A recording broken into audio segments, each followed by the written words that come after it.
رحمان میں یہ جو فبی ای آلاء ربکما تکذبان بار بار ہے، تو یہ قاری صاحب بول رہے تھے کہ یہ اتنا زیادہ کیوں ہے، بار بار فبی ای آلاء ربکما تکذبان، تو کہہ رہے تھے اتنا زیادہ کیوں ہے۔ میں نے کہا میں کم کروا دیتا ہوں آپ کو اگر پسند نہیں ہے۔ پھر ان کے بھائی نے فوراً کہا کہ جہنم والی آیت کے بعد بھی ہے فبی ای آلاء ربکما تکذبان، تو میں نے کہا ہٹوا دیتا ہوں میں، آپ کو پسند اگر نہیں ہے۔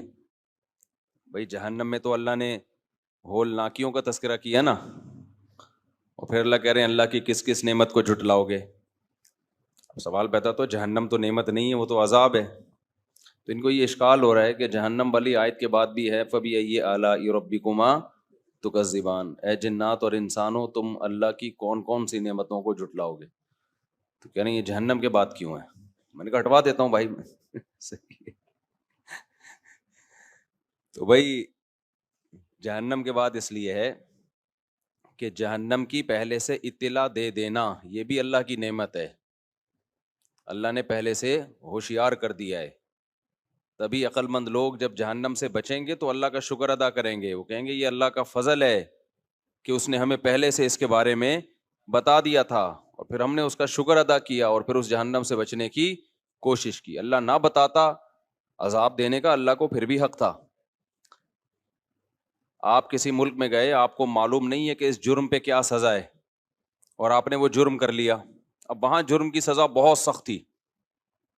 دنیا میں ہر ملک میں جرم کی سزائیں مختلف ہیں۔ دبئی میں آپ سگنل توڑ دیں بہت بھاری جرمانہ ہے، پاکستان میں سگنل چھوڑ دیں وہ سگنل چھوڑ دیں 50 روپے یا 500 ہوگا یا 1000 ہوگا، دبئی میں بہت زیادہ ہے۔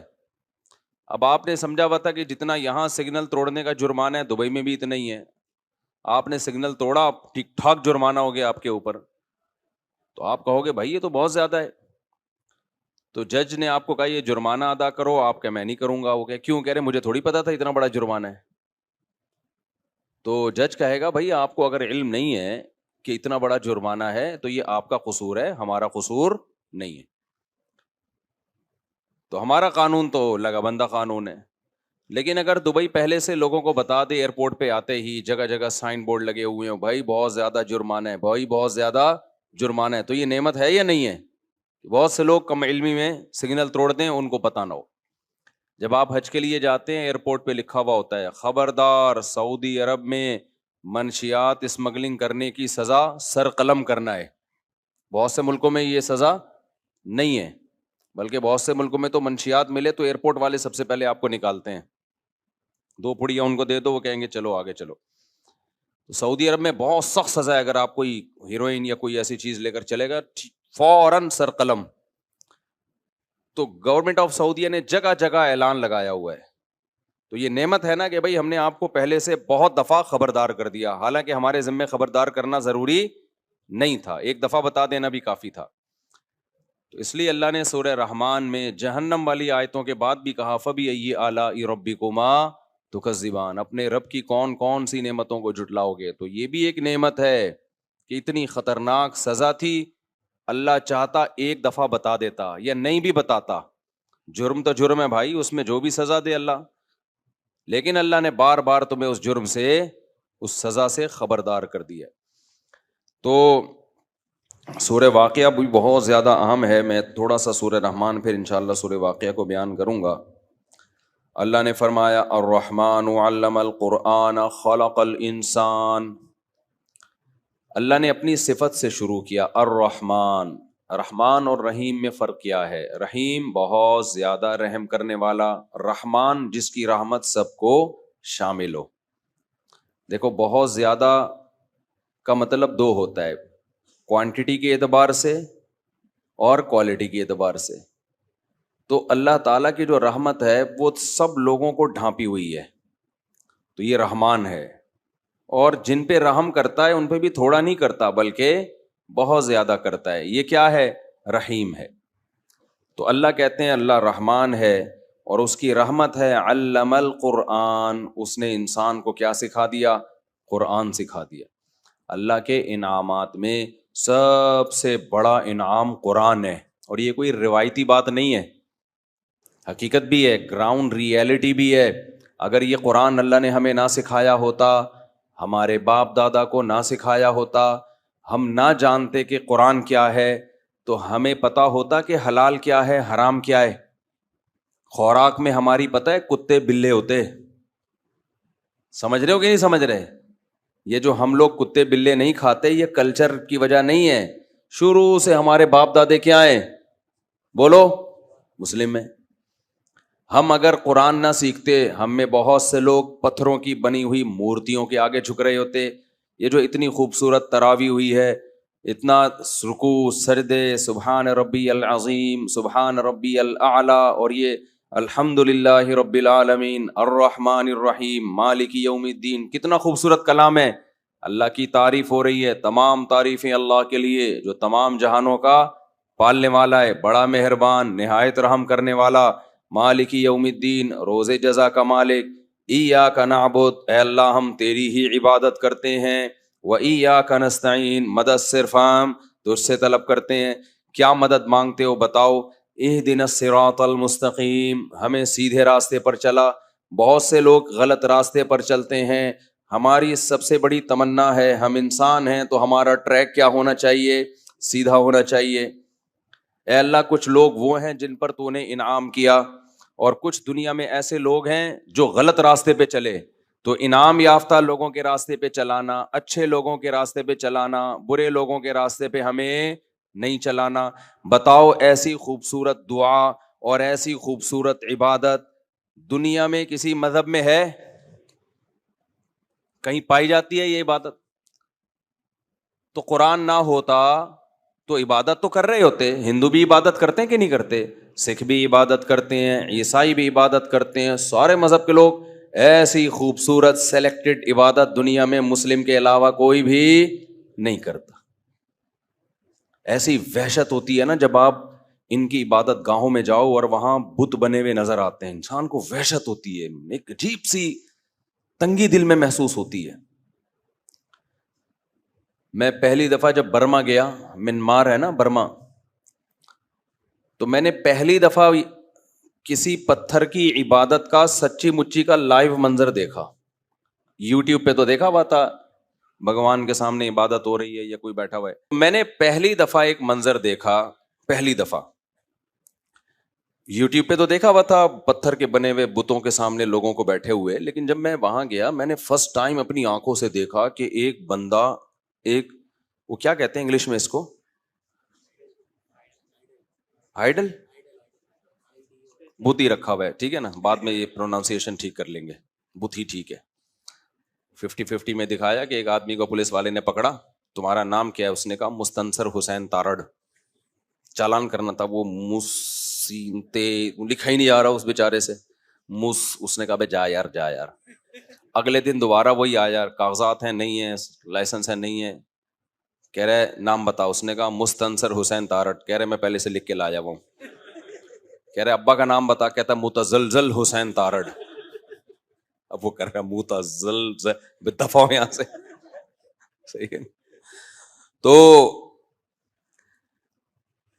پتھر کے بنے ہوئے بت کے سامنے نا میں نے فرسٹ ٹائم کسی کو دیکھا, فرسٹ ٹائم میری آنکھوں سے آنسو نکل گئے.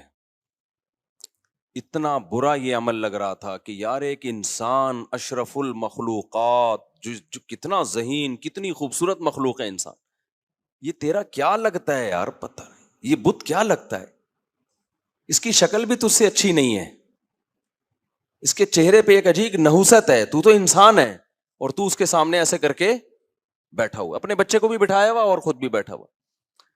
مجھے اس وقت دعا میں نے کی, الحمدللہ علی نعمت الاسلام, اے اللہ ہمارا کمال نہیں ہے, میرا کمال نہیں ہے, اس لیے میں بار بار کہتا ہوں اپنے ماں باپ کی قدر کرو. سب سے بڑا ماں باپ کا احسان یہ کہ ان کے اسلام کی وجہ سے ہمیں کیا مل گیا؟ اسلام مل گیا. یہ مسئلہ غریبی میں حل ہو گیا ہمارا. ماں باپ کافر ہوتے پتہ نہیں ہمارا کیا ہوتا. تو یہ تو بہت بڑی نعمت ہے, ماں باپ کی وجہ سے ہمیں کیا ملا؟ اسلام ملا ہمیں. تو تو اللہ نے احسان جتلایا کہ وہ رحمان ہے، اس نے تمہیں کیا سکھایا؟ قرآن. تو بھائی اگر قرآن نہ ہوتا، کچھ پتھروں کے سامنے جھکے ہوئے ہوتے، کچھ خدا کے منکر ہوتے، مانتے ہی نہیں کوئی خدا ہے. کتنی عجیب زندگی ہے یار، گدے گھوڑوں والی زندگی ہو جاتی ہے انسان کی. کوئی ہے ہی نہیں، خود بخود ہی سب سیٹ اپ ہو رہا ہے. اچھا کیا ہے، برا کیا ہے، اس میں تو میں کئی دفعہ بیان کر چکا ہوں، زیادہ ڈیٹیل میں نہیں جاؤں گا. تو آپ جب اس کی ڈیپتھ میں جائیں گے نا، گہرائی میں جائیں گے، تو یہ ہلکا احسان نہیں ہے بھائی. دنیا میں جہاں خیر نظر آ رہی ہے، اس کے پیچھے اللہ کی کتاب کا کہیں نہ کہیں دخل ہے. کتاب ہے جو گائیڈ کرتی ہے ہمیں. تو تمام معاملات میں ہمیں اللہ نے قرآن دیا، جس کی وجہ سے ہماری زندگیوں میں جو ٹوٹی پھوٹی بہتری ہے وہ ہے کس کی وجہ سے؟ ہماری سوسائٹی میں قرآن کی وجہ سے. آگے اللہ فرماتے ہیں علم خلق الانسان علمہ البیان. انسان پر اللہ نے جو بہت بڑے احسان کیے، اس میں ایک یہ کہ اس کو بیان سکھایا. دنیا میں باتیں صرف انسان کرتا ہے، جانور بھی بولتے ہیں، لینگویج جانوروں کی نہیں ہوتی، ایک ہی طرح سے بول رہے ہوتے ہیں بس. انسان کیسے زبان کو گھماتا ہے نا، اس کو پانی چاہیے پانی بولے گا، ٹھنڈا پانی چاہیے ٹھنڈا، گرم چاہیے گرم، 100 ڈگری کا چاہیے 100 ڈگری کا بولے گا، 50 ڈگری کا چاہیے 50. بکری کو پانی چاہیے میں، ٹھنڈا پانی چاہیے میں، گرم پانی چاہیے میں. بلکہ پہلے چیک کرتے ہیں کیا چاہیے تجھے. وہ کہتی ہے میں آدمی گھاس رکھتا ہے شاید یہ چاہیے، کہتی ہے میں آدمی کہتا ہے شاید پیاس لگ رہی ہے یہ پی لیں، نہیں میں. کیا چاہیے بھائی تیرے کو؟ گھنٹوں کے بعد جا کے بندے کی تبھی سب چیزیں لا کے رکھ دیتے ہیں بکری کے سامنے، جو چاہیے خود ہی سلیکٹ کر لو بھائی. تو بعض دفعہ اس کو یہ چاہیے ہوتا ہے کہ یہ نہیں چاہیے، یہاں سے دفعہ ہو جائے یہ بھی ہوتا ہے بعض دفعہ. تو کس قدر مشکل میں ہے جانور. انسان کو اللہ نے کیسا بولنا، اور یہ ایک ہلکی سی زبان ہے جس سے تلفظ ادا ہوتے ہیں، کیسا گھماتا ہے. اور سین شین صاد ضاد اے بی سی ڈی الف بے تے ثے، ساری زبانوں کے حروف تہجی صرف زبان کو دائیں بائیں ہلکے پھلکے گھما کے ایسی اسپیڈ کے ساتھ بولتا چلا جاتا ہے. تو یہ احسان بھی کس کا ہے بھائی؟ یہ اللہ کا ہے. یہ انسان نے خود نہیں سیکھ لیا ہے آٹومیٹیکلی. اللہ کہتے ہیں میں نے سکھایا ہے انسان کو. ڈارون نے یہاں بھی ڈنڈی ماری ہے، یہ جو سائنسدان ہے یہاں بھی ڈنڈی مارتے ہیں، کہتے ہیں یہ سب ایوالو ہونے کا نتیجہ ہے. بھائی ایوالو ہونے کا نتیجہ نہیں ہے. پہلا انسان آدم، ان کو اللہ نے زبان سکھا کے بھیجا تھا. ہاں اس زبانوں میں چینجنگ میں وہ ایوالوشن کا عمل ہوا ہے، وہ ایوالو ہوئی ہیں. پہلا جو انسان دنیا میں آیا وہ بولنا جانتا تھا. اس سے جب غلطی ہوئی، جانور سے غلطی ہوتی ہے تو سوری کیسے کرے گا؟ آدم سے غلطی ہوئی، ربنا ظلمنا انفسنا. آدم علیہ السلام کی اپنی کوئی زبان تھی لیکن اللہ نے اس کا عربی ترجمہ کیا ہے. ربنا ظلمنا انفسنا، اے اللہ ہم نے اپنی جانوں پہ ظلم کیا. وَإِن لَّمْ تَغْفِرْ لَنَا وَتَرْحَمْنَا لَنَكُونَنَّ مِنَ الْخَاسِرِينَ. اگر تو نے مغفرت نہ کی، ہم پہ رحم نہ کیا تو ہم تباہ و برباد ہو جائیں گے. تو اللہ کا بہت بڑا احسان بولنا بھی ہے. اس میں ایک بات یہ بھی ذہن میں رکھ لو، بعض لوگ بولنے میں لکنت کا شکار ہوتے ہیں، ہکلاتے ہیں. تو ایسے لوگوں کا مذاق نہیں اڑایا کرو. میرے پاس جب کوئی ایسا بندہ آتا ہے جس سے بولا نہیں جا رہا ہوتا تو میں بہت تسلی سے اس کی بات سنتا ہوں، جلد بازی نہیں کرتا کہ بھئی یہ اس کو قدرت نہیں ہے بولنے پر. وجہ کیا ہے؟ میں یہ سوچتا ہوں کہ اللہ نے مجھے بولنے پر قدرت دی ہے، گھنٹوں گھنٹوں بولتا رہتا ہوں. تو اگر کوئی بولنے والا آئے نا، میں اس کا بولنا نہ سنوں، مجھے نہیں ڈر لگتا.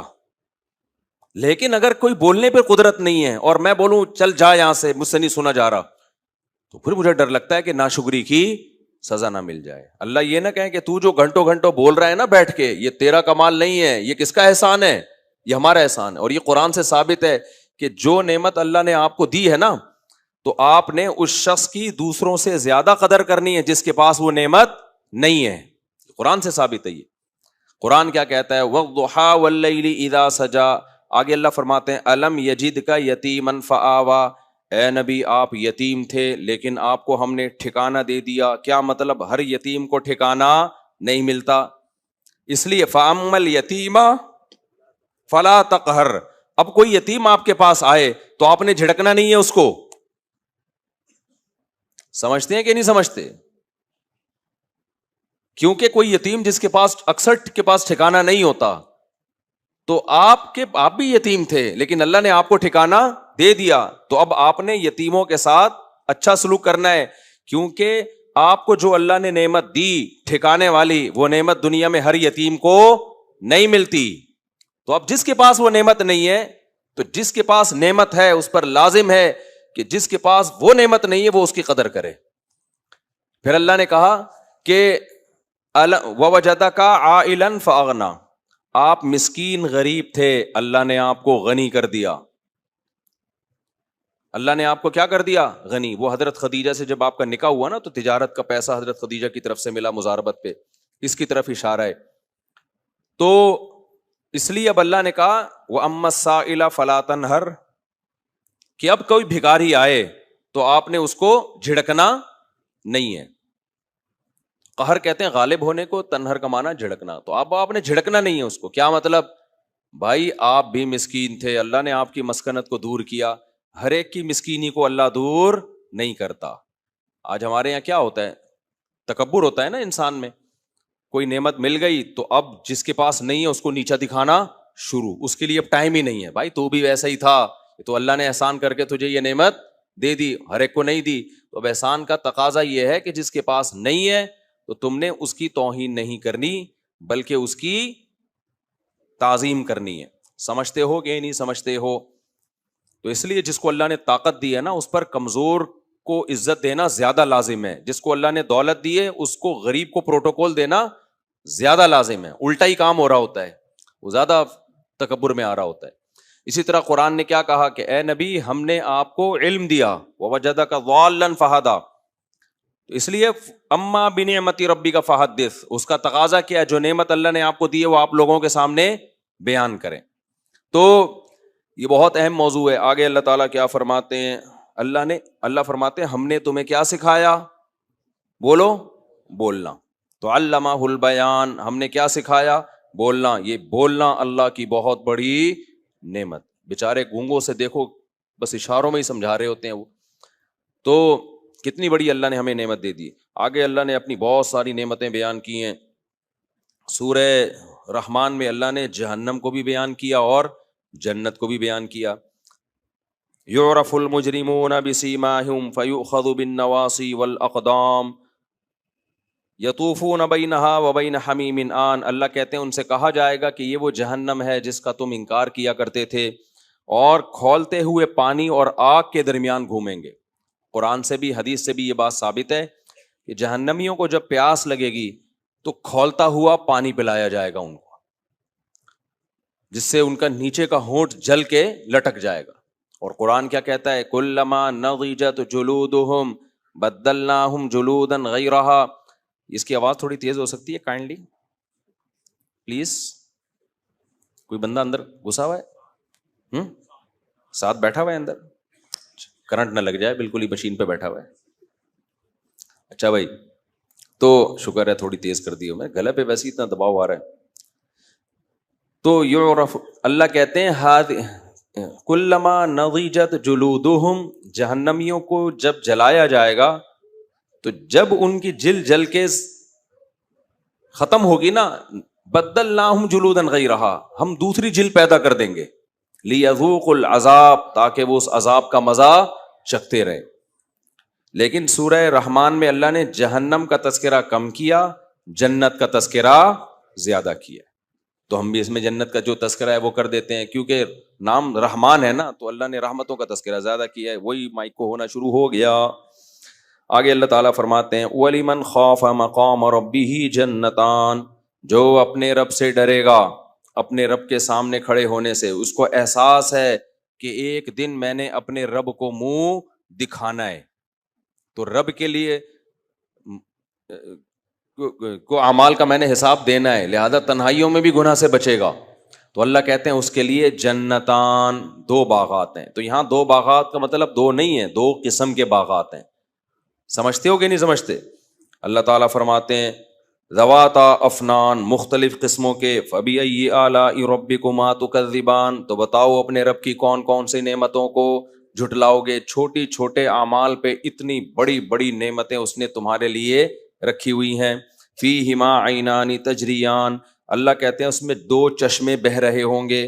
فبأي آلاء ربكما تكذبان، فیہما من کل فاکہۃ زوجان، ہر پھل کے مختلف ذائقے ہوں گے. جیسے ہم دنیا میں دیکھتے ہیں نا، ایک سیب نہیں ہے، سیب بیسیوں قسم کے سیب ہیں، تو جنت میں بھی کیا ہوں گے؟ ایک ایک پھل بیسیوں قسم کا ہوگا. فَبِأَيِّ آلَاءِ رَبِّكُمَا تُكَذِّبَانِ مُتَّكِئِينَ عَلَىٰ فُرُشٍ بَطَائِنُهَا مِنْ اِسْتَبْرَقٍ، تخت لگے ہوں گے اس پر ریشم کی چادروں پہ اور ریشم کے تکیوں پہ ٹیک لگا کے بیٹھے ہوئے ہوں گے. دنیا میں جو نیچرل طریقہ ہے نا استراحت اور آرام کا، وہ یہی ہے. کرسیوں پہ انسان کو سکون نہیں ملتا. تبھی آج کل ہوٹلوں میں ہوتا ہے بڑے بڑے تخت لگا کے گاؤ تکیے لگا دیتے ہیں، اس پہ لوگ ذرا ٹانگیں پھیلا کے، بیگم کی طرف نہ جا رہی ہوں، تھوڑی سی سائڈ پہ جا رہی ہوں، ٹانگیں پھیلا کے. ابا کا تو احترام آج کل مارکیٹ سے کیا چل رہا ہے؟ شارٹ چل رہا ہے. تو لیٹے ہوئے ہوتے ہیں لوگ، اس کا اپنا مزہ ہوتا ہے کہ نہیں ہوتا؟ تو اللہ کہتے ہیں یہ ساری نعمتیں کس کنڈیشن میں ملیں گی؟ ایسے بستروں پر جو ریشم کے ہوں گے، اور ریشم بھی جنت کی، جنت کا ریشم ہوگا، تو اس پہ تکیے لگا کر بیٹھے ہوئے ہوں گے. وَجَنَى الْجَنَّتَيْنِ دَانٍ، اور جو باغات کے جو پھل ہیں نا وہ ایسے لٹک رہے ہوں گے درختوں پہ جن پہ ہاتھ پہنچ رہا ہوگا انسان کا. ہم نے تو یہ منظر دیکھا ہے، آپ نے بھی. ریڑی سے خرید کے پھل کھانے کا مزہ الگ ہے، اور درختوں پہ لٹکے ہوئے پھل توڑنے کا مزہ الگ ہے. تو اللہ کہتے ہیں ایسے گھنے باغات کے بیچ میں تخت لگے ہوئے ہوں گے، تخت پہ یہ بیٹھے ہوئے ہوں گے، اور جو لذت والے پھل جن کے بارے میں قرآن کہتا ہے تلذ الاعین، ان پھلوں کو دیکھ کے زبان لذت بعد میں محسوس کرے گی، آنکھوں کو لذت پہلے آئے گی. ایسی اٹریکشن ہوگی، آنکھیں لذت. اور قرآن کیا کہتا ہے؟ فیہا ما تشتہی انفسکم، جو تمہارے دل میں آئے گا نا وہ چاہت اللہ پوری کرے گا. تو ایسے تختوں پہ بیٹھے ہوئے ہوں گے، اور درختوں کے پھل دہن، اللہ کہتے ہیں قریب ہوں گے تمہارے، لٹکے ہوئے ہوں گے. فَبِأَيِّ آلَاءِ رَبِّكُمَا تُكَذِّبَانِ، تو بتاؤ اپنے رب کی کس کس نعمتوں کو جھٹلاؤ گے. آگے اللہ فرماتے ہیں فِيهِنَّ قَاصِرَاتُ الطَّرْفِ، انہی باغات میں تمہارے ساتھ وسیم بھائی ہوں گے، غفار بھائی ہوں گے، بڑی بڑی مونچھوں والے ہیں بھائی. بعض دفعہ بہت اچھی لوکیشن پہ آپ ہوتے ہو، لیکن جس ڈیزائن کے لوگ آپ کے ساتھ بیٹھے ہوئے ہوتے ہیں وہ سارا مزہ کیا کر دیتے ہیں؟ خراب. ایسا ہی ہوتا ہے نا، بڑی اچھی جگہ آپ بیٹھے ہوئے ہو اور بزنس کلاس میں ہو، ساتھ میں گٹکے والا بٹھا دیا کسی نے لا کے، آپ ہے بھائی. تو بہت خوبصورت منظر بھی ہو نا، بندہ آپ کے دائیں بائیں جو پبلک ہے وہ ایسی عجیب عجیب سے بٹھا دیے جائیں تو بھی انسان کو وحشت ہوتی ہے. تو اللہ فرماتے ہیں انہی باغات میں فیہن قاصرات الطرف، نظروں کو جھکانے والی حیادار حوریں ہوں گی. قاصرات الطرف، حیا والی حوریں ہوں گی تمہارے لیے. لم یطمثہن انس قبلہم ولا جان، جنہیں تم سے پہلے نہ کبھی کسی انسان نے چھوا ہوگا اور نہ کبھی جن نے چھوا ہوگا. اللہ نے ان عورتوں کو تمہارے لیے بنایا، آگے آ رہا ہے مقصورات فی الخیام، خیموں میں اللہ نے بند کر دیا ان کو. انا انشأناہن انشاء، سورہ واقعہ میں آتا ہے اسی مٹی سے بنایا جنت کی مشک و عنبر والی مٹی سے، اسی سے بنا کے جنتی کے لیے. اللہ کو تو پتا ہے نا کون جنت میں جائے گا اور کون جہنم میں جائے گا. کچھ لوگوں کے بارے میں تو ہمیں بھی پتا ہے الحمدللہ، ان کی حرکتوں سے اندازہ ہو رہا ہے کہ ان کا، وہ سمجھتے ہیں 4 آدمی جنت میں جائیں گے، ٹھیک ہے نا.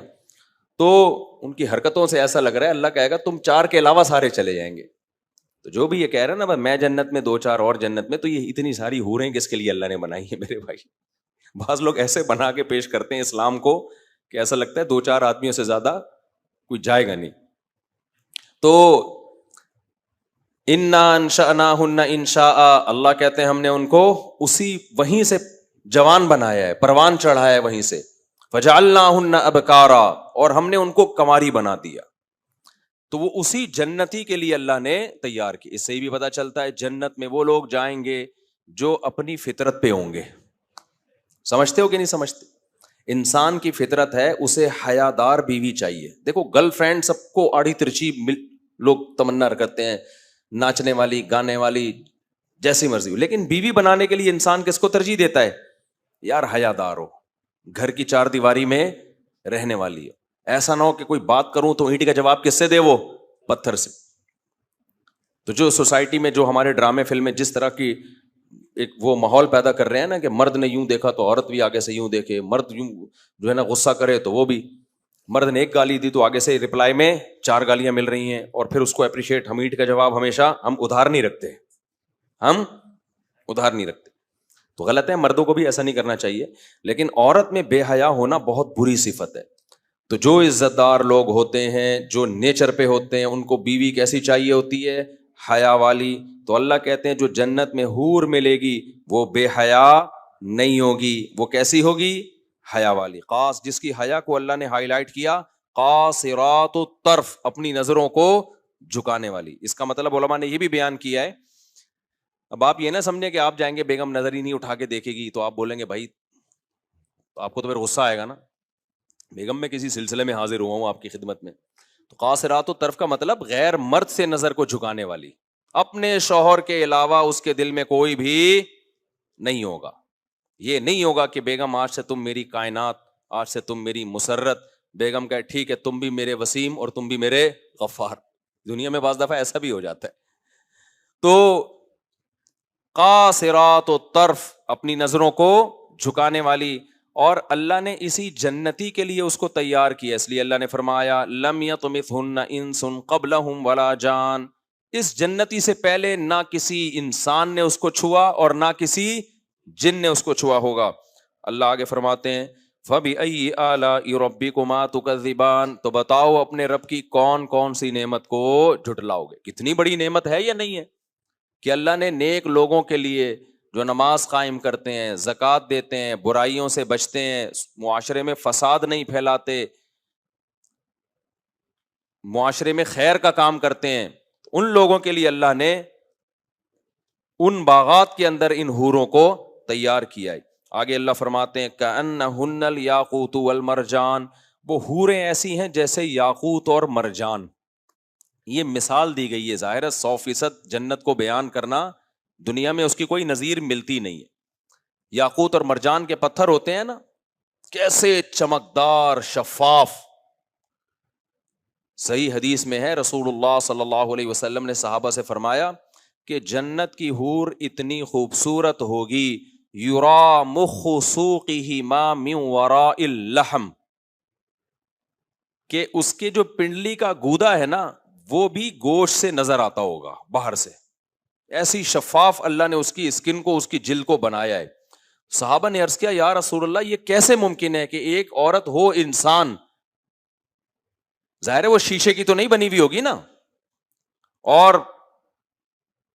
ہوگی تو گوشت پوش کی عورت ہی ہوگی نا. تو آپ صلی اللہ علیہ وسلم نے قرآن کی آیت مثال کے طور پہ پیش کی, فرمایا کیا تم نے قرآن میں پڑھا نہیں ہے کہ انہن الیاقوت والمرجان, کہ وہ یاقوت اور مرجان کی طرح. یاقوت مرجان کا پتھر کتنا ہی موٹا کیوں نہ ہو, لیکن اگر اس میں کوئی بھی چیز ہوتی ہے نا, دھاگا وغیرہ, تو وہ باہر سے نظر آتا ہے. تو اللہ تعالیٰ فرماتے ہیں کہ انہن الیاقوت والمرجان فبأی آلاء ربکما تکذبان, اپنے رب کی کون کون سی نعمتوں کو جھٹلاؤ گے.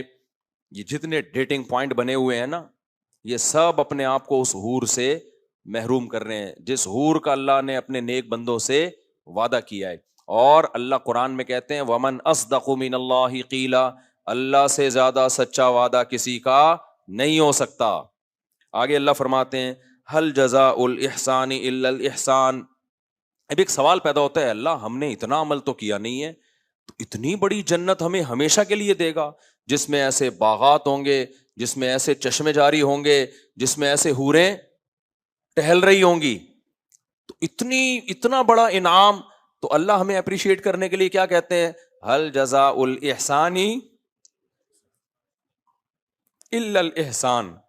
بتاؤ تم نے جب اچھا کام کیا تو اچھے کا بدلہ تو اچھا ہی ہوتا ہے, اچھے کا بدلہ برا نہیں ہوتا. حالانکہ دیکھیں ہم نے اتنا اچھا تھوڑی کیا ہوتا ہے, لیکن اللہ کا ایک نام ہے شکور, قدردان, وہ تھوڑے کی قدر کرتا ہے. تو اللہ کہتے ہیں تم نے بھی تو بہت اچھا کیا ہے, تو ہم کم اچھا کریں تمہارے لیے کیا. تم ساری زندگی بلوغت سے بعد موت تک 5 نمازیں پڑھتے رہے, فجر میں اٹھتے تھے, پھر کاروبار چھوڑ کے ظہر میں آتے تھے, پھر کاروبار چھوڑ کے عصر میں آتے تھے, پھر سورج غروب ہوتے ہی میرا نام لیتے تھے, پھر عشاء میں سونے سے پہلے مجھے یاد کرتے تھے, پھر رمضان کے پورے روزے رکھتے تھے, اس میں نہیں دیکھتے تھے سردیوں کے روزے ہیں یا گرمیوں کے روزے ہیں, میں ملازم ہوں یا مزدور ہوں, یہ ایئر کنڈیشن روم میں بیٹھتا ہوں. نا نا نا نا, تم نے اللہ کے حکم کو جیسے میں نے کہا ایز اٹ از پورا کیا.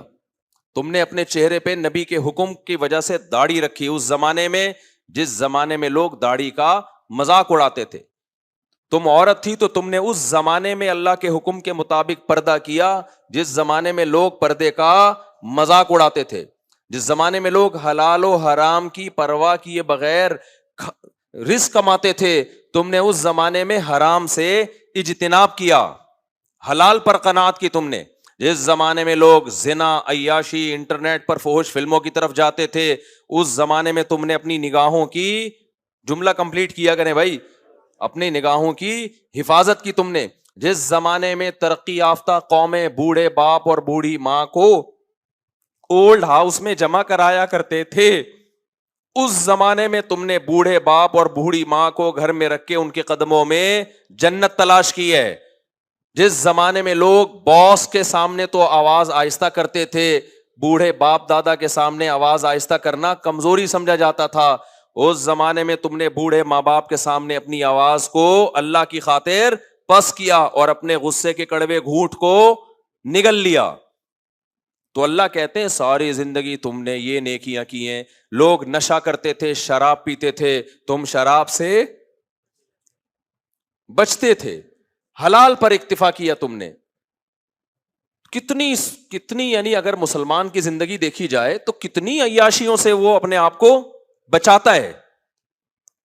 وہ نکاح کی طرف جاتا ہے, وہ زنا کی طرف نہیں جاتا. اور نکاح میں پریشانیاں بھی ہیں. 2 بیویوں والے تو میں نے ٹینشنوں میں دیکھے ہیں, 10 گرل فرینڈ والے میں نے ٹینشن میں نہیں دیکھے. حرام خوری اس زمانے میں عام ہے, بھنگیوں کی طرح زندگی گزارو. لیکن جب تم حلال کی طرف جاؤ گے تو عذاب اور مصیبتوں کا تمہیں سامنا ہوگا. تو جو بھی 2 کر کے مار کھاتے ہیں نا, بہت ہیں, ابھی میرے موبائل میں نمبر پڑے ہوئے ہیں, یہ ہو رہا ہے وہ ہو رہا ہے, میں ان سے کہتا ہوں کوئی بات نہیں, کام تم نے حلال کیا ہے, ایک ایک ٹینشن پہ اللہ تمہیں آخرت میں اجر دے گا. کیونکہ نبی نے فرمایا کہ جب گناہ پہ اجر ملتا ہے نا تو گناہ سے بچنے پر نیکی بھی بولو ملتی ہے. تو اللہ کہتے ہیں ہل جزاء الاحسان الا الاحسان, یہ جنت کو تم سمجھ رہے ہو بھائی یہ تو بہت ہے, تو اللہ کہتے ہیں تم نے بھی تو کوئی کم نہیں کیا. احسان کا بدلہ کیا ہوتا ہے؟ احسان سے مراد یہ نہیں کہ ہم نے اللہ پہ احسان کیا, احسان کہتے ہیں عمل میں ایکسیلنسی, اچھا عمل کرنا. تو اللہ کہتے ہیں تم نے بھی تو اچھا عمل کیا ہے. تبھی میں کہتا ہوں جہاں اپنے گناہ پہ انسان کو ندامت ہونی چاہیے نا, وہاں اپنے اچھے کاموں پہ انسان کو خوشی بھی ہونی چاہیے. کیونکہ اللہ ہمیں خوشی دلا رہا ہوتا ہے اچھے کاموں پہ, جیسے دلا رہا ہے نا کہ تم بھی کیا کر رہے ہو, بہت سے کام اچھے کر رہے ہو. تو اللہ فرماتے ہیں حل جزاء الاحسان الا الاحسان. پھر آگے اللہ مزید جنتوں کا تذکرہ کرتے ہیں, فرمایا اس کے علاوہ بھی جنتیں ہیں مدہامتان, جو بہت گہرے باغات والی. فبأي آلاء ربكما تكذبان فيهما عينان نضاختان فيهما فاكهة ونخل ورمان, جس میں پھل بھی ہیں, جس میں کھجور بھی ہیں, جس میں انگور بھی ہیں. فيهن خيرات حسان, جس میں خوبصورت عورتیں بھی ہیں. اور حور مقصورات فی الخیام, جن کو اللہ نے خیموں کے اندر بند کر دیا ہے. سورہ صافات میں اللہ نے جنت کی حور کا الگ انداز سے نقشہ کھینچا ہے. اللہ فرماتے ہیں سورہ صافات میں کأنہن بیض مکنون, اتنی خوبصورت ہوگی جیسے پرندوں کے انڈے جو چھپائے ہوئے ہوتے ہیں نا گھونسلے میں, تو ان پہ کوئی گرد و غبار نہیں ہوتا, صاف ستھرے نہیں ہوتے بالکل.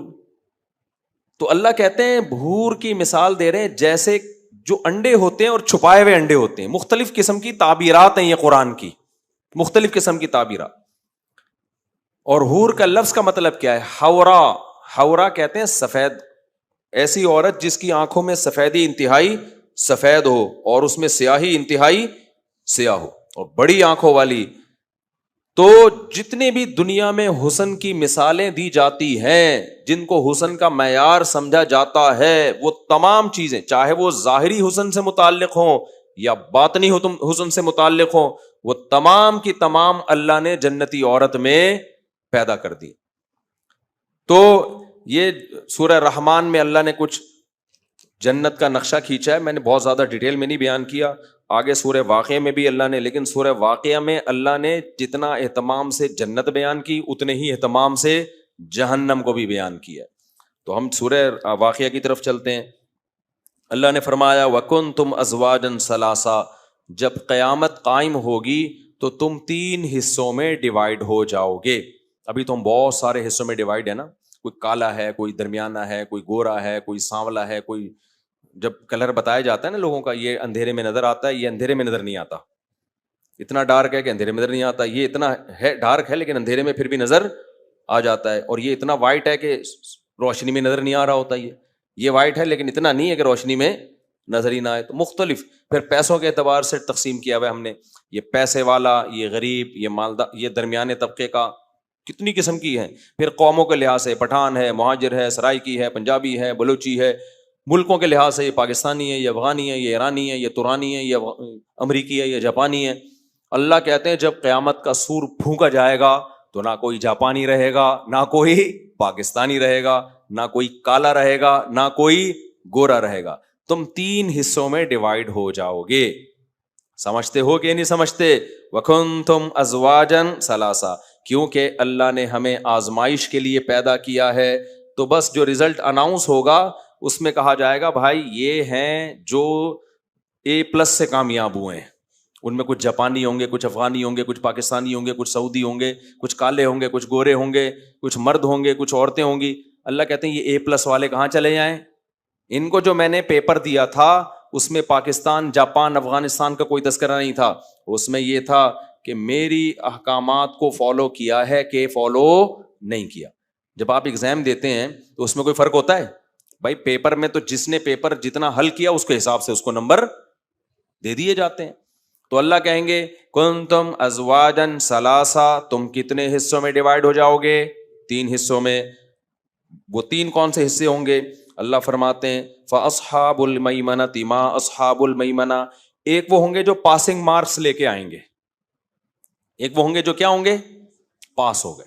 بہت بڑے فنٹر نہیں، بس یہ وہ جو کبیرہ گناہوں سے بچا کرتے تھے، فرائض کو پورا کرتے تھے، فرائض واجبات کو، اور کبیرہ گناہوں سے بولو بچتے تھے.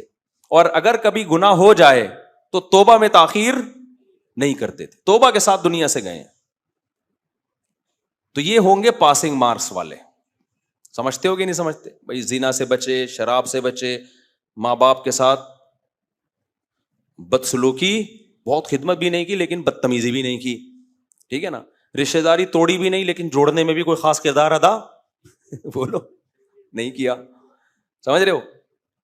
شادی بھی ایک کی لیکن زنا بھی نہیں کیا. ایکسیلنسی تو پھر 4 ہے نا.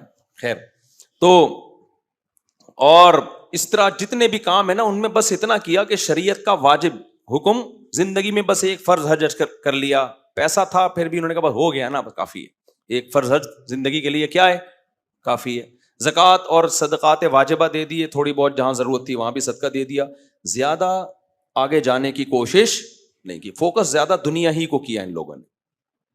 لیکن اتنا جہاں دنیا اور آخرت میں ٹکراؤ آیا تو پھر آخرت کو ترجیح دی، لیکن زیادہ آگے جانے کی کوشش بولو نا نہیں.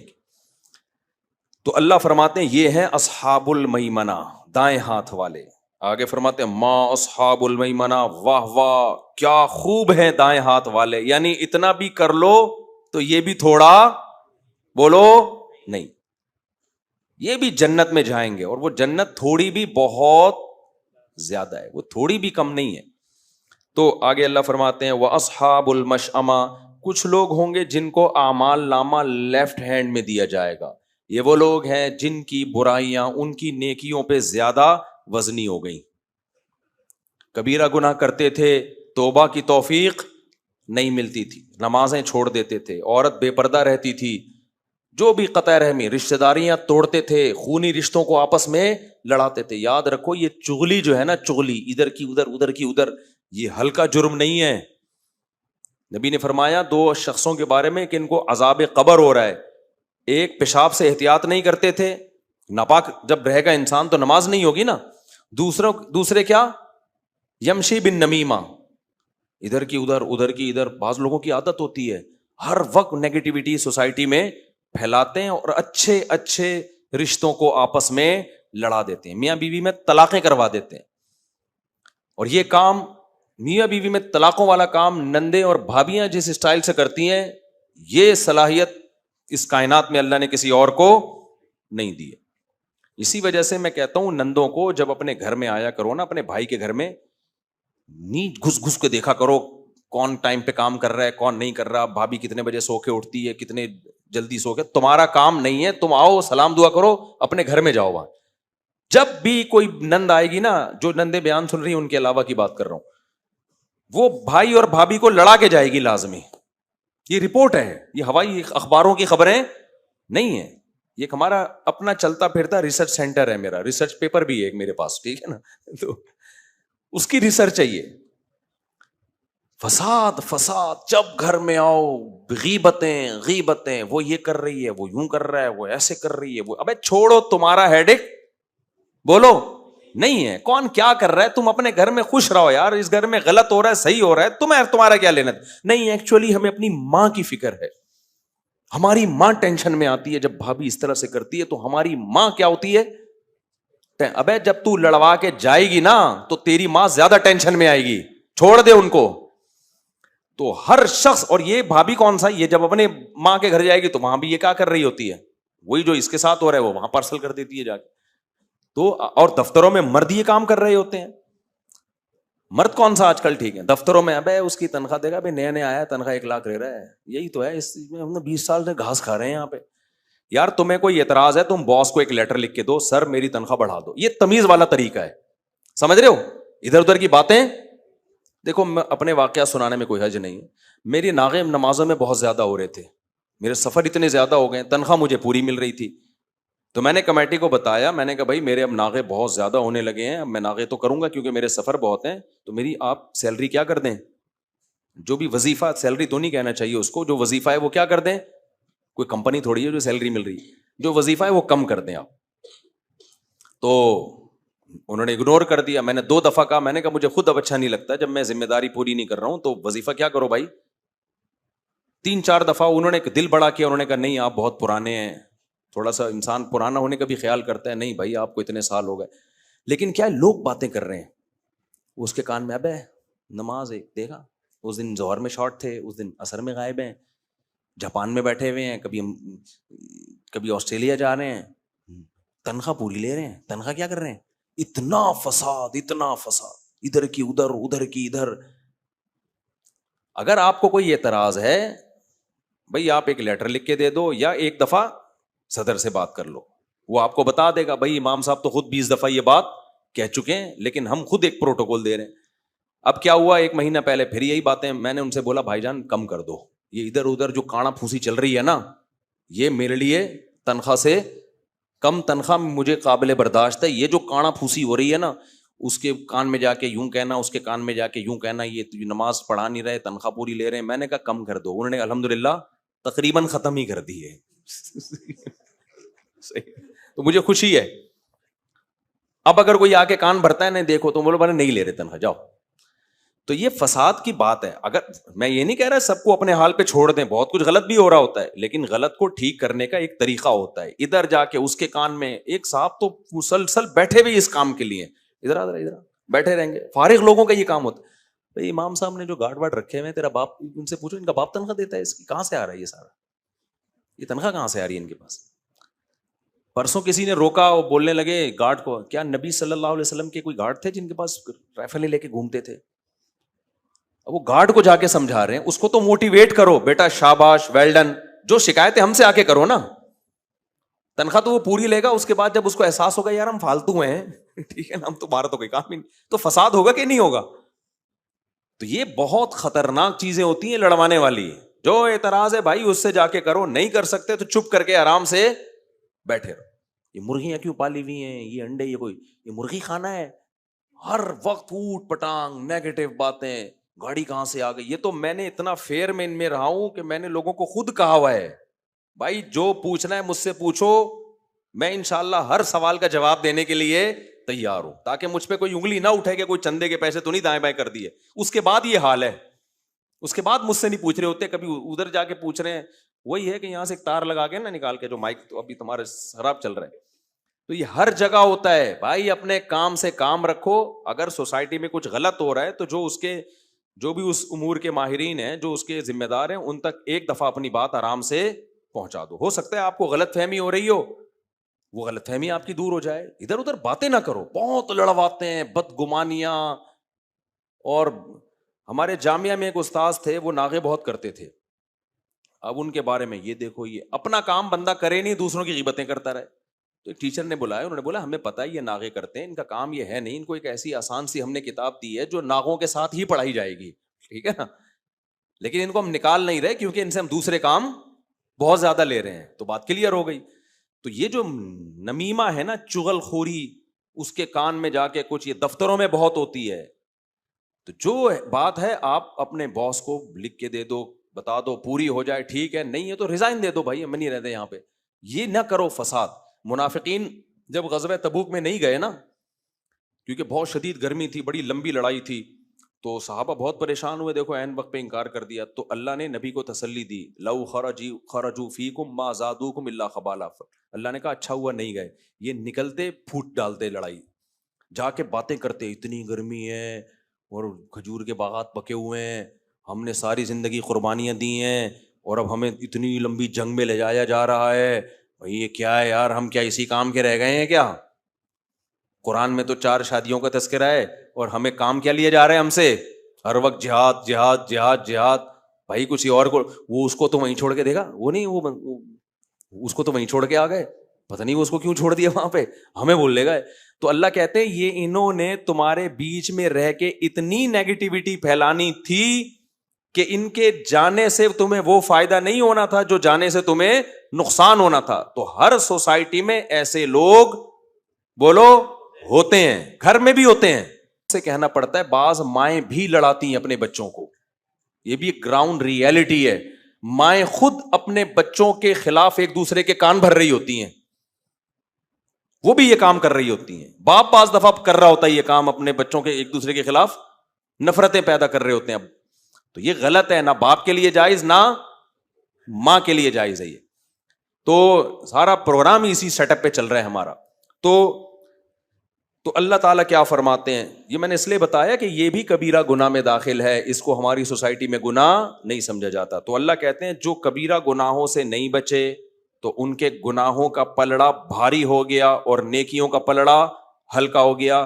تو وہ ہیں اصحاب المشأمہ, وہ ہیں بائیں ہاتھ والے, جن کو اعمال نامہ کہاں دیا جائے گا, بائیں ہاتھ والے, بائیں ہاتھ میں. ما اصحاب المشأمہ, کیا ہی برے ہیں وہ لوگ جن کو اعمال نامہ بائیں ہاتھ میں دیا جائے گا. پھر اللہ کہتے ہیں تیسرا طبقہ کون ہے, والسابقون السابقون. ایک تو وہ تھے جو پاسنگ مارکس لیے, اور ایک وہ جو فیل ہو گئے, ایک وہ جو سبقت کرنے والے ہیں.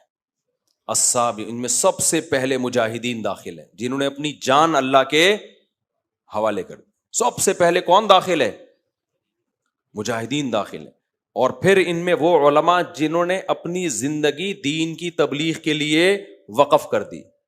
17-18 سال کی عمر جس میں انسان بڑے خواب دیکھ رہا ہوتا ہے کہ میں یہ کماؤں گا یہ کماؤں گا, اور سب کچھ چھوڑ چھاڑ کے دین کی تعلیم کے لیے اپنی بہترین عمر کو وقف کر دیا. جن پہ آج لوگ بڑا اعتراض کرتے ہیں, یہ مولوی ایسے. ابے ان مولویوں نے اس وقت 8 سال مدرسوں میں لگا کے پڑھا ہے, جس وقت اگر یہ کچھ اور پڑھ لیتے تو یا تو CSS کر چکے ہوتے, یا چارٹرڈ اکاؤنٹنٹ بن چکے ہوتے, یا کسی کمپنی میں مینیجر یا پائلٹ بن چکے ہوتے, یا آرمی میں کوئی کمیشن آفیسر بن چکے ہوتے, یا کچھ نہیں کرتے تو کم از کم کچھ کاروبار کر چکے ہوتے. وہ بہترین کچھ بھی نہیں ہوتا تو فیوچر تو نظر آتا نا. تو یہ وہ بہترین عمر مدرسے کو دین لوگوں نے, جس عمر میں ہر شخص ان سے کہتا تھا کہ تم نے اپنا فیوچر تباہ کر دیا. پھر اللہ اگر کسی کو اپنی قدرت سے کھلانا پلانا شروع کر دے تو پھر لوگ کہتے ہیں یہ مولوی دیکھو گاڑیوں میں گھومتے ہیں, یہ مولوی دیکھو 4 شادیوں سے کم بات کرتے ہی نہیں ہیں, یہ مولویوں کی عیاشی, فلاں کو دیکھو اتنا بڑا آفیسر تھا وہ دین کی خدمت کر رہا ہے. وہ تو سمجھ میں آتا ہے بھائی جان, اگر اتنی عیاشی مولویوں کی ہے تو آپ بھی اپنے ایک آدھ بچے کو کیا بنا دو, مولوی بنا دو. پھر میں بار بار بتاؤں کہ مولویوں میں 2 نمبر بھی ہوتے ہیں, میں مانتا ہوں, میں ان کی بات نہیں کر رہا, وہ جو ہوتے ہیں, تبھی میں نے تو بتایا جس مولوی کی 4 بیوی میں تو ایسے ہی کان کھڑے جاتے ہیں, میں نے اللہ خیر کرے, پتہ نہیں کہاں سے پیسہ کما رہا ہے. تو ہر مولوی کی میں بات نہیں کر رہا, 2 نمبری مولویوں میں جو جس قسم کی 2 نمبری ہوتی ہے وہ تو پھر 2 نمبری میں ایکسیلنسی, آپ کہتے ہیں نائس ٹو میٹ یو, ایسا 2 نمبر میں نے مارکیٹ میں جو مدرسوں کے نام پہ, یتیم خانوں کے نام پہ اور پتہ نہیں کیا کس کس نام پہ ہوتی ہے. تو میں بڑے علماء کی بات کر رہا ہوں جنہوں نے اپنی زندگیوں کو وقف کیا. تو جب وہ وقف کرتے ہیں تو بعض دفعہ اللہ ان کو دنیا بھی دے دیتا ہے اور بعض دفعہ دنیا نہیں دیتا, لیکن دین کی خدمت ان سے لے لیتا ہے. میجورٹی کو تو دنیا نہیں ملتی. میرے تو اساتذہ اور مشائخ میں زیادہ تر وہ ہیں جو پہلے بھی غریب تھے, اب بھی کیا ہے, غریب ہیں. کچھ ہیں جن کو اللہ نے دولت دے دی, حالانکہ علم ان کے پاس بہت ہے, لیکن پھر بھی غریب ہیں, دنیا جانتی بھی نہیں ان کو. سمجھتے ہو کہ نہیں سمجھتے؟ تو علماء بھی اس میں داخل ہیں, شہداء بھی اس میں داخل ہیں, مجاہدین بھی اس میں داخل ہیں. ہر وہ شخص جو دین میں آگے بڑھنے کی کوشش کر رہا ہے. عامی لوگوں میں بھی بہت سے ایسے ہوتے ہیں جنہوں نے بہت چندے دیے ہوتے ہیں مدارس میں اور یتیم خانے بنائے ہوتے ہیں انہوں نے. صرف علماء میں نہیں ہوتے, عام لوگوں میں بھی ہوتے ہیں. میں عام لوگوں میں بھی ایسے لوگوں کو جانتا ہوں کہ جن کی ایسی ایسی خدمات ہیں اللہ کو راضی کرنے کے لیے, آدمی حیران ہو جاتا ہے ان کی خدمات کو دیکھ. میں ایک گورنمنٹ آفیسر سے ملا, اس نے ایک بیوہ سے نکاح کی ہے, پہلی شادی, آج سے 20-25 سال پہلے. اس نے کہا یار میری نیت صرف یہی تھی کہ اس کا میں گھر بساؤں گا, ورنہ اس عمر میں کیا جذبات ہوتے ہیں انسان. اس کے بچوں کو پالا, بچے بڑے ہو گئے, اس نے مجھے ان بچوں سے بھی ملوایا کہ دیکھو یہ چھوٹے چھوٹے تھے, آج کتنے بڑے ہو گئے. میں نے کہا یار نیکی تو کون کر رہا ہے بھائی, تو کر رہا ہے. تو اس عمر میں کیا جذبات ہوتے ہیں انسان کے. لیکن اپنے خاندان کی کوئی بیوہ تھی, اس نے کہا چھوڑا یار, کچھ کام جنت کے لیے بھی کر لینا چاہیے. تو جتنا جو آگے جائے گا, چاہے وہ عامی آدمی ہو, چاہے علماء ہو, چاہے مجاہدین ہو, تو اس میں اللہ نے کوئی بند نہیں کیا ہے. مختلف دین کے شعبے ہیں, جو بھی آگے سے آگے بڑھنے کی کوشش کرے گا. بعض ٹرسٹ ایسے ہوتے ہیں کہ انہوں نے بہت, جو ایماندار بھی ہوتے ہیں, ٹرسٹوں میں ایماندار ہونا بڑا مشکل کام ہے. کوئی عامی آدمی نے ٹرسٹ بنا کے اتنے غریبوں کی مدد کی, کرپشن نہیں کی ہوتی اس نے, تو وہ بھی اسی میں داخل ہے کہ بھائی تو نے تو ایسا کام کر دیا, کتنے لوگوں کی جانیں بچا لیں, کتنے لوگوں کے پیٹ بھرنے کا ذریعہ بنے. ایسے عام لوگوں میں بھی بعض لوگوں کو جانتا ہوں, بڑی بڑی قربانیاں دے کے انہوں نے انسانوں کی خدمت کی ہے. تو ایسے تمام لوگ کس میں داخل ہیں؟ والسابقون السابقون. تہجد پڑھنے والے بھی اس میں, صرف زکوٰۃ نہیں دیتے, اضافی صدقے بھی کر رہے ہوتے ہیں. تو اللہ کہتے ہیں جو سبقت لینے والے ہیں وہ تو سبقت, یہ بلاغت دیکھو. اللہ کہے جو دائیں ہاتھ والے کیا خوب ہیں وہ ہے بھائی, ان کی اللہ تعریف کر رہا ہے. بائیں ہاتھ والے کیا برے ہیں لو, ان کی اللہ کیا کر رہا ہے, برائی. سبقت کرنے والوں کے بارے میں یہ کہنا چاہیے تھا بہت خوب ہے وہ, نہ, اللہ نے کہا سبقت کرنے والے تو سبقت کرنے والے, ان کی تعریف کی ہمیں ضرورت. بولتا کیوں نہیں ہے بھائی؟ نہیں ہے. سمجھتے ہو کہ نہیں سمجھتے؟ ان کی تعریف کی ہمیں ضرورت نہیں ہے. ان کو کیا ملے گا؟ اولئک المقربون. سب سے پہلی بات, یہ لوگ اللہ کے مقرب ہیں. فی جنات النعیم, عیش کے باغات میں. ثلۃ من الاولین وقلیل من الاخرین. اللہ کہتے ہیں یہ پہلے لوگوں میں بہت ہوں گے, جیسے جیسے قیامت قریب آئے گی مارکیٹ میں شارٹ ہوتے چلے جائیں گے.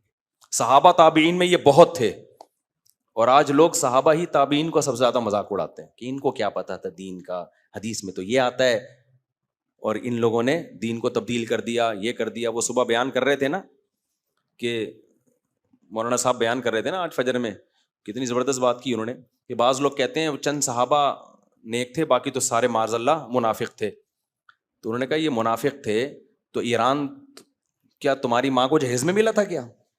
یہ ایران تو صحابہ نے فتح کیا ہے نا, اتنی قربانیاں دی ہیں. اور ازبکستان جو ہے وہ مہر میں ملا تھا. صحابہ جو پوری دنیا میں گئے ہیں, تو آپ کا کیا خیال ہے, ان کو مٹھائی کے ڈبوں سے ان کا استقبال کیا گیا ہے؟ اسلام کی دعوت کو لے کر گئے تو تلواریں چلی آگے, زخم, ایک ایک جنگ میں صحابہ تابعین میں بعض دفعہ 10,000 بھی شہید ہوئے ہیں.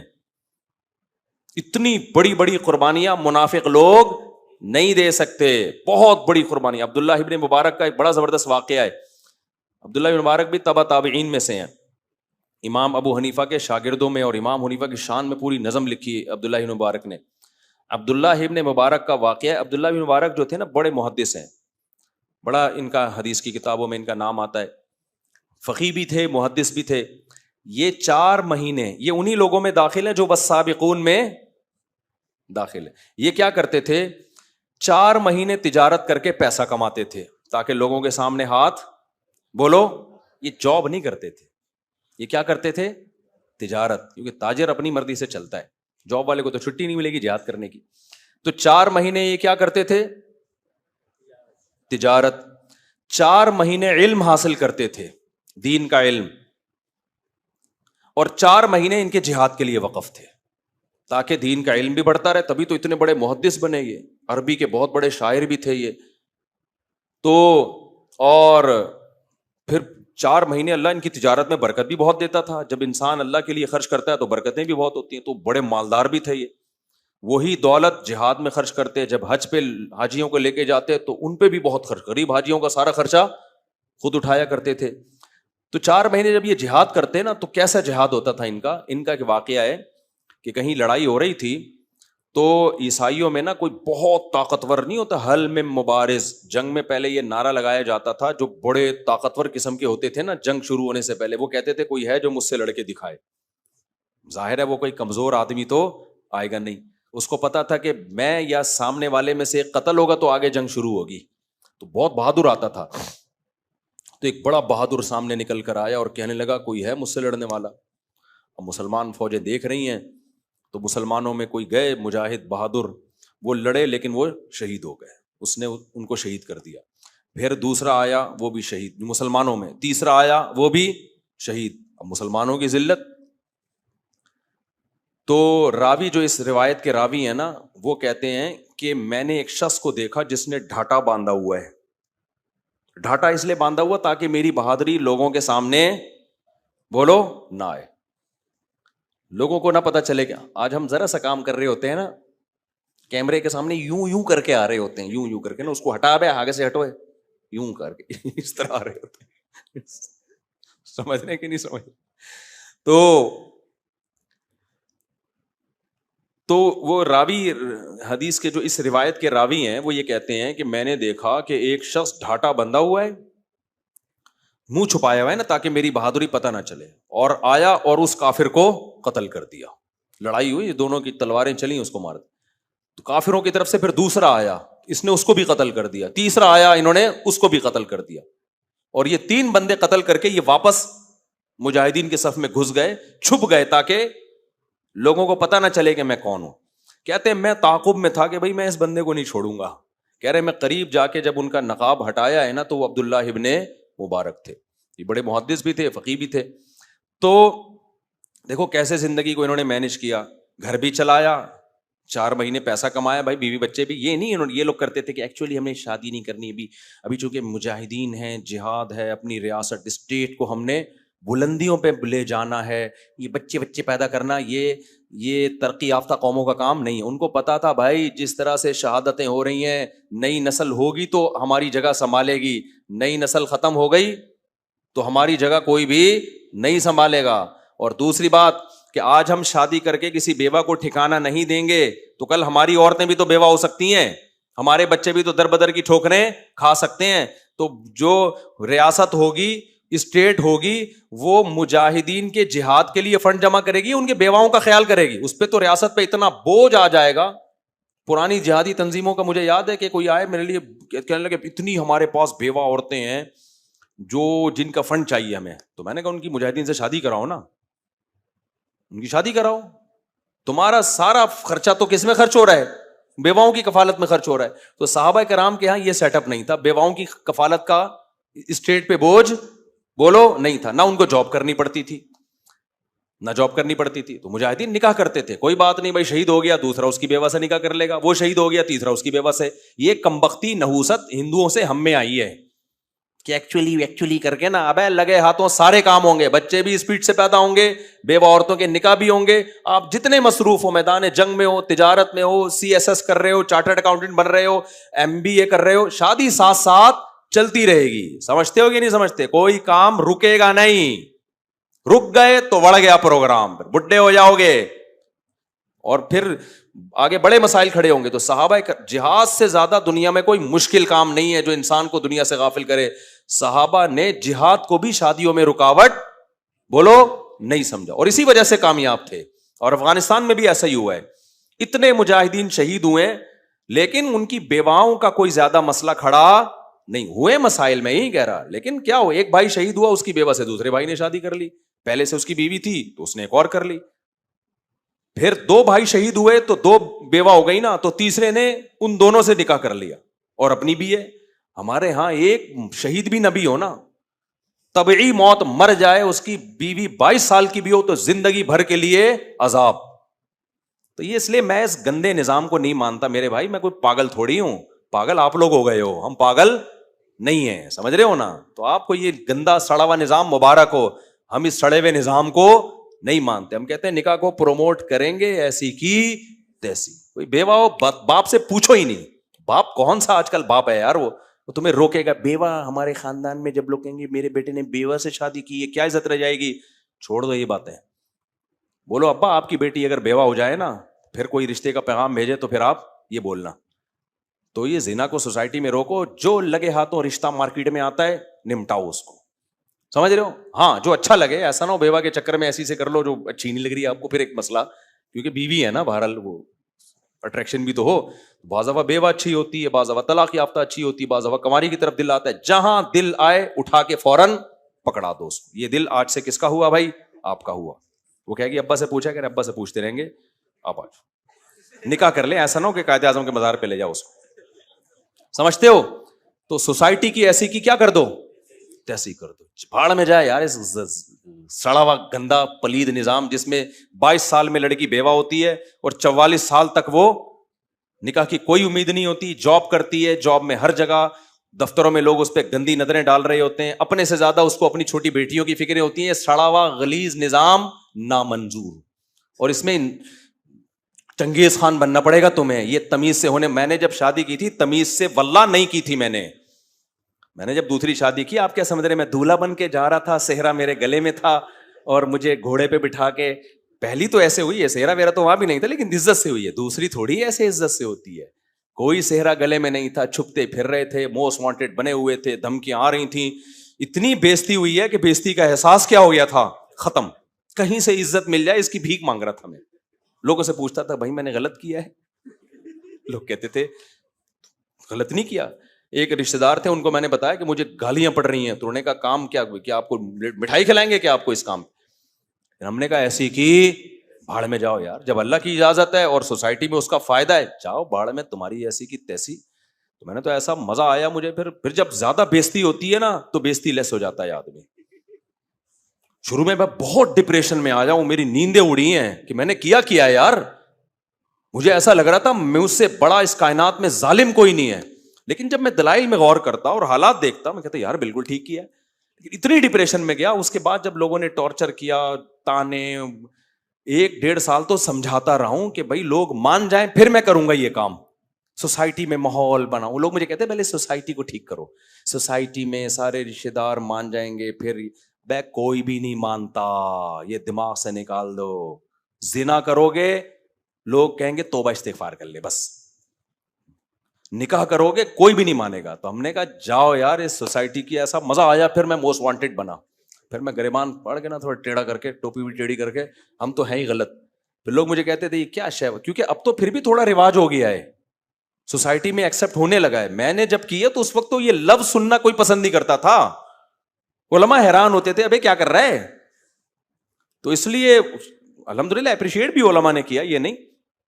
تو اس سے پھر ایسا حوصلہ بڑھا نا, 2 ہو گئی. میں نے کہا تمہارا باپ روک کے دکھایا, تیسری کروں گا ایسی کی تیسی. ہم جب گندے ہیں نا تو پھر گندے ہی ہیں, ہم جب برے ہیں تو پھر کیا ہیں.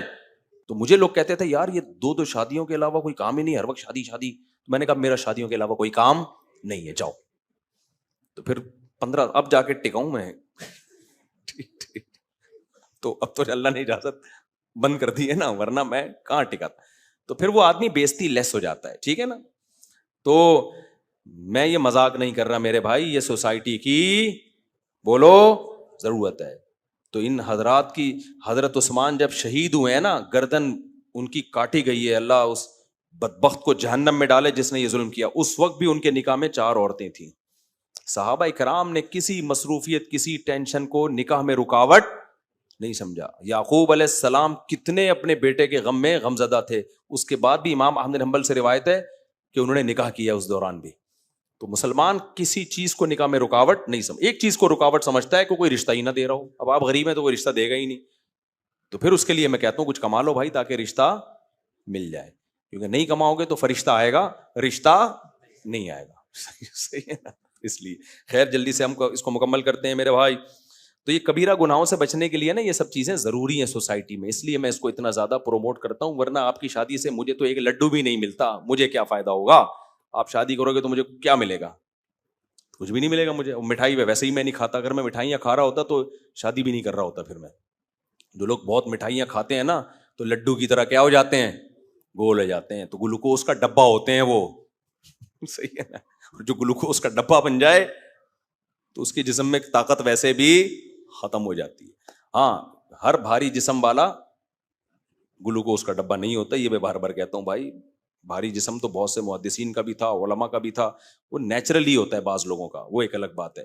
کھا کھا کے مٹھائیاں پھوڑ پھوڑ کے ڈبے کھا کھا کے اگر موٹے ہوئے ہو نا, یہ والا موٹاپا اسلام میں پسندیدہ نہیں ہے. چلیں ہم جلدی سے اس کو مکمل کر لیں بھائی, بہت ہو گیا یار آج.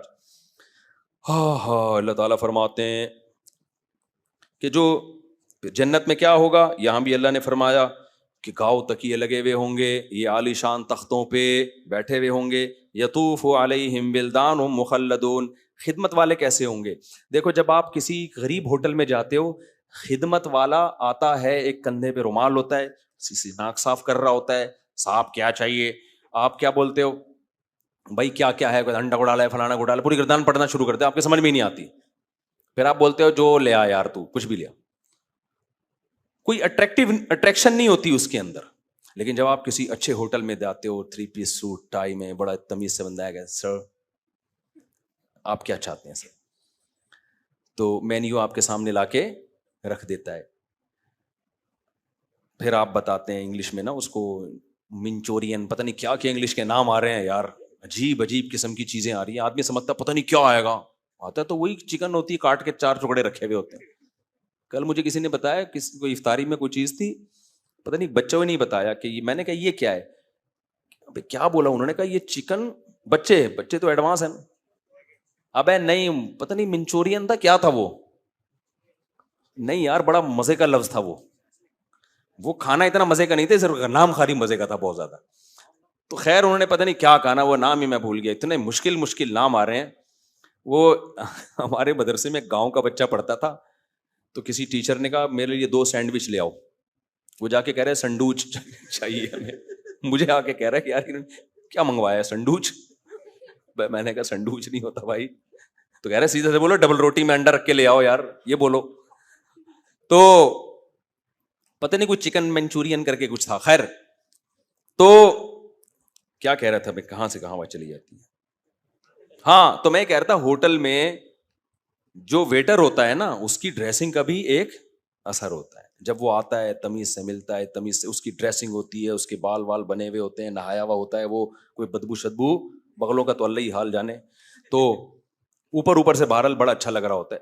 تو یہ ہوٹل والے یہ انتظام کیوں کرتے ہیں بھائی؟ کسٹمر ایسا ماحول دیکھ کے کیا ہوتا ہے, خوش ہوتا ہے.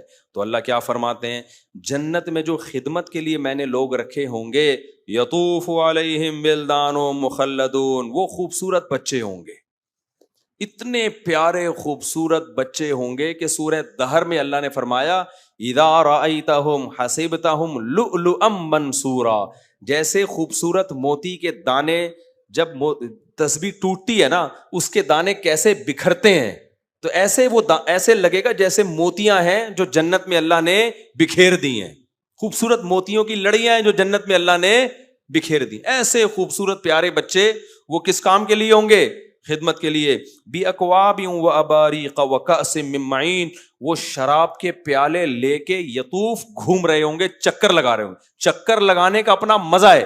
ویٹر کو دیکھنا آپ نے, کبھی ٹھش کر کے ادھر بھاگ رہا ہوتا ہے, کبھی ادھر بھاگ, یس سر ابھی لایا سر, 1 منٹ, آپ ہی کا چانپیں آپ ہی کی تیار ہو رہی ہیں, یعنی بکرے کی ہو رہی ہیں لیکن آپ کے لیے ہو رہی ہیں. سر سمجھے یار میری چانپیں ہی بنا کے لا رہے گے. تو کیسے گھوم رہا ہوتا ہے نا. تو اللہ کہتے ہیں وہ خوبصورت بچے جو خوبصورت موتیوں کی طرح بکھرے ہوئے ہوں گے، یطوفو، وہ چکر لگا رہے ہوں گے، بار بار آ رہے جا رہے ہوں گے، آپ کو کیا چاہیے. حالانکہ دیکھو جنت میں اس خدمت کی ضرورت نہیں ہے، بٹن دباؤ سب کچھ آ جائے گا. لیکن یہ بٹن دبانے والا پروسیس نیچرل نہیں ہے. نیچرل یہی ہے کہ آپ چودھری بن کے لوگوں سے خدمت لو. سمجھتے ہو گے نہیں سمجھتے؟ یہ انسان کی نیچر ہے، اس کو خدمت لینے میں اپنا لطف آتا ہے کہ میں سیٹھ ہوں، یہ خادم ہے. تو ایسے خوبصورت بچے اللہ نے جنت میں مرد اور عورت کی خدمت کے لیے بکھیر دی ہوں گے. آگے اللہ فرماتے ہیں وہ شراب کے پیالے لے کے گھومیں گے، لا یصدعون عنہا ولا ينزفون، اس شراب پی کے نہ یہ بہکیں گے اور نہ ان کے سر میں درد ہوگا. وفاکہۃ مما یتخیرون، اور ایسے پھل جو چاہیں گے، یہ جس طرح کے پھل چاہیں گے ان کو ملیں گے. ولحم طیر مما یشتہون، اور جس پرندے کا گوشت کھانا چاہیں گے وہ پرندے کا گوشت ان کو ملے گا. وحور عین، اور آئینہ کہتے ہیں بڑی آنکھوں والی، اور بڑی اور سفید آنکھوں والی، گورے رنگ، حور کا مطلب گورے رنگت والی، گورے رنگت والی حوریں ہوں گی. کامثال اللؤلؤ المکنون، اللہ کہتے ہیں وہ حوریں ایسی ہیں جیسے موتیوں کو کسی نے چھپا دیا ہو. یہ چھپانے کا لفظ کیوں؟ کیونکہ موتیاں کھلی ہوتی ہیں تو ان پہ گرد و غبار آ جاتی ہے. آپ کو عجیب بات بتاؤں، میڈیکل سائنس نے بھی یہ پروف کیا ہے کہ عورت پردہ کرے گی تو اس کی اسکن محفوظ رہے گی، پردہ نہیں کرے گی تو چہرے کی اسکن محفوظ، جو پردے دار عورتیں ہیں نا ان کا چہرہ محفوظ رہتا ہے. کیونکہ عورت کی اسکن دھوپ سے بہت جلدی خراب ہوتی ہے، آدمی کی نہیں ہوتی خراب. مرد و مزدور گھنٹوں گھنٹوں مزدوری کرتے ہیں. تو بعض خواتین اب اس چکر میں اسکن بچانے کے لیے ماسک پہن کے نا اپنے باڈی پہ پتہ نہیں کیا کیا لگا کے نا وہ اوپر ایلو ویرا اور جیل ویل لگا کے جا رہی ہوتی ہیں. بھائی اللہ تعالیٰ نے حکم دیا پردہ کر لو، اس سے تمہاری اسکن بھی کیا ہوگی، مرد اور عورت کی ایک جیسی اللہ نے جسامت. کچھ چیزیں مردوں کے لیے زیادہ نقصان دہ نہیں، عورت کے لیے بہت ہے، کیونکہ اس کی فطرت ہے پردہ کرنا. تو اس لیے اللہ نے کہا کہ امثال اللؤلؤ المکنون، ایسے جیسے چھپائے ہوئے موتی، تو جن پہ کوئی گرد و غبار نہیں ہوتا. آگے اللہ فرماتے ہیں جزاء بما كانوا يعملون. وہی بات ہے، اللہ اتنا پروٹوکول کیوں دے رہا ہے بھائی؟ تو بھائی ایک نماز پہ 50 روپے دے دیتا، تہجد پہ 100 روپے پکڑا دیتا، کافی ہو جاتا. صحیح ہے نا؟ اللہ کہتے ہیں نہیں، جو کام انہوں نے کیا ہے نا دنیا میں، سب گناہ میں مست تھے اور یہ برائیوں سے بچ رہے تھے، تو اس کا یہ بدلہ ہے جو ان کو دیا جائے گا. آگے پھر اللہ نے جو اصحاب الیمین کو نعمتیں ملیں گی، جن کو اعمال نامہ دائیں ہاتھ میں، ان کی نعمتوں کا تذکرہ کیا. وہاں بھی اللہ نے جنت کی حوروں کا بھی تذکرہ کیا. پھر اللہ نے آگے، اچھا جنت کی حوروں کے بارے میں اللہ نے ایک بھائی اترابا، ہم عمر ہوں گی. کیا ہوں گی؟ تو عورت کا، بیوی کا آپ کے ہم عمر ہونا یہ بھی اٹریکشن کا ذریعہ ہے. لیکن اصل میں آپ کا مینٹل لیول اور آپ کی بیوی کا مینٹل لیول ایک جیسا ہو تو محبت زیادہ ہوتی ہے. سمجھتے ہو کہ نہیں سمجھتے ہو؟ تو اللہ نے فرمایا کہ جنت کی حور اور آپ کی عمر کیا ہوگی؟ سیم، یعنی لیول کیا ہوگا دونوں کا؟ ایک جیسا ہوگا. اللہ نے پھر جہنم کی ہولناکیوں کا تذکرہ کیا ہے. بہت جو بھی جہنم میں بیان کروں گا تو بہت لمبا ہو جائے گا. اللہ کرے ہم جنت کی لالچ میں ہی برائیاں چھوڑ دیں تو میرا خیال ہے زیادہ اچھا ہے. جہنم کی ہمیں وعیدوں کی ضرورت ہی نہ رہے. لالچ میں بھی تو بہت سے کام ہو جاتے ہیں نا. پھر آگے جہنم کا جب اللہ نے تذکرہ کیا تو پھر اللہ نے جہنمیوں سے جو اللہ کلام کرے گا نا اس کا بھی تذکرہ کیا. بس وہ 2-3 آیتیں پڑھ کے بیان ختم کرتا ہوں. اللہ کہتے ہیں جب یہ جہنمی کھولتا ہوا پانی پئیں گے، جہنم کی آگ میں جلیں گے، تو اللہ ان سے کہے گا نحن خلقناکم فلولا تصدقون. یہ کہیں گے ہمارا جرم کیا ہے؟ اللہ کہے گا ہم نے تمہیں پیدا کیا تھا، تم نے یہ تصدیق کیوں نہیں کی کہ ہم دوبارہ بھی پیدا کر سکتے ہیں؟ تم کیوں مذاق اڑاتے رہے کہ دوبارہ پیدا نہیں ہوں گے؟ کیونکہ ساری برائیوں کی جڑ تو آخرت کا انکار ہے نا. یہی ہے نا کہ آپ مانتے نہیں آخرت کو. اللہ کہتے ہیں فلولا تصدقون، تم نے یہ کیوں نہیں مانا کہ ہم دوبارہ، تم کیوں ڈاروین کی باتوں میں آ گئے؟ تم کیوں کہتے کہ سائنس کہتی ہے کہ دوبارہ پیدا نہیں ہو سکتا؟ نحن خلقناکم، پہلی دفعہ سائنسدانوں نے پیدا کیا تھا یا ہم نے پیدا کیا تھا تمہیں؟ کیا انداز ہے یار، دیکھو نحن خلقناکم، ہم نے تمہیں پیدا کیا تھا فرسٹ ٹائم. فلولا تصدقون، تم نے کیوں نہیں مانا کہ جو پہلی دفعہ پیدا کر سکتا ہے وہ حساب و کتاب کے لیے دوبارہ بھی پیدا کر سکتا ہے؟ تم تو بس یہی کہتے رہے مر کے مٹی ہو گئے، ختم ہو گئے تو کیڑے کھا لیتے ہیں، کون پیدا کرے گا؟